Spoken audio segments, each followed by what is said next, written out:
Good day, everyone. This is Catherine Mosquites presenting to you a lesson in English 9, making connections between text to particular social issues and concerns. Competency: make connections between text to particular social issues and concerns in real life. On this topic, there are two selections that I am going to present to you, and the first one is a news story from a news article. Tracker: which COVID-19 vaccines are being eyed by the Philippines? The rest of the country are under modified UCQ, which is the least restrictions among the four-level lockdown system being implemented since the pandemic began. The Philippines vaccine czar said Wednesday that the country is trying hard to secure its own share of the COVID-19 vaccine candidates from its diplomatic friends, as rich nations have cornered around four-fifths of the vaccine's projected supply. Nearly a year since the novel coronavirus gripped the world, what may be the start of a loosening hold is beginning to be felt.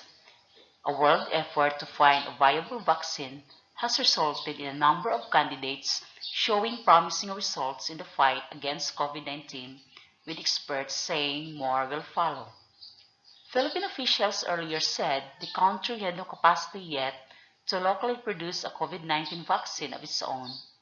Instead, officials are banking on a combined effort of procuring doses, hosting phase 3 trials, and joining multilateral initiatives like a COVAX facility to ensure supplies of vaccine will reach Filipinos.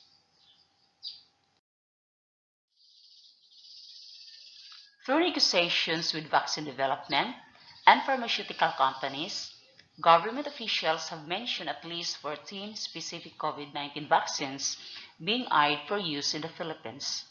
Negotiations for most are ongoing, while vaccine czar Carlito Galvez Jr. earlier said the soonest a vaccine could arrive in the Philippines would be sometime between May to June 2021 at best, if not late 2021 to early 2022. Health officials and national scientists, meanwhile, have repeatedly emphasized that any COVID-19 vaccine that will be used in the country will still need to be approved by the Food and Drug Administration. On Wednesday, December 2, President Rodrigo Duterte issued an executive order allowing the FDA to grant emergency use authorization for vaccines. This makes granting the necessary FDA approval quicker, as it can be issued 21 days after a government agency or company asks it to evaluate a particular vaccine. So let's have another selection. So let's try once more.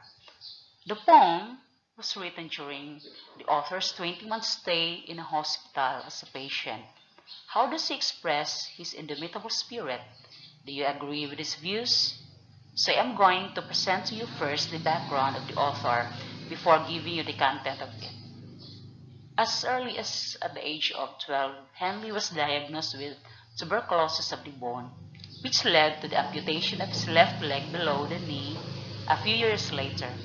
In 1873, his other leg was also affected by tuberculosis, but thanks to the innovative treatment of Dr. Joseph Lester, who used his nephew antiseptic surgical method at the Edinburgh Royal Infirmary, it was not amputated.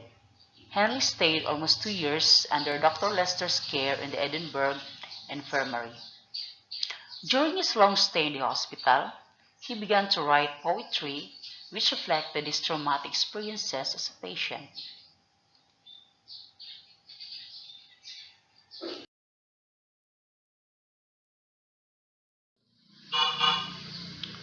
So let us have this poem entitled Invectus. So Invectus is not an English term but a Latin term meaning unconquerable, written by William Ernest Henley. Out of the night that covers me, black as the pit from pole to pole, I thank whatever gods may be for my unconquerable soul. In the fell clutch of circumstance, I have not winced nor cried aloud. Under the bludgeonings of chance, my head is bloody but unbowed.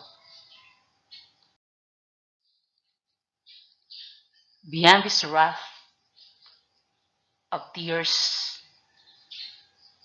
beyond this place of wrath and tears, looms but the horror of the shade, and yet the menace of the years finds and shall find me unafraid. It matters now how straight the gate, how charged with punishments the scroll.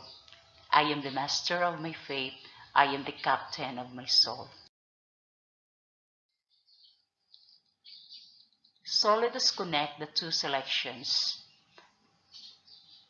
So the poem Invectus is about the indomitable spirit of an individual who, despite the sickness and trials he was in, still has the will to live and survive. So create a link between the two selections above, the poem Invectus and the new story, so in order to establish connections. So we are going to accomplish the diagram. So the first diagram, Invectus and the new story are being connected through this concept map, a flowchart. Invectus, so the theme is resilience in the face of suffering, and the new story, tracker, which COVID-19 vaccines are being eyed by the Philippines. So it's about cooperation in time of crisis.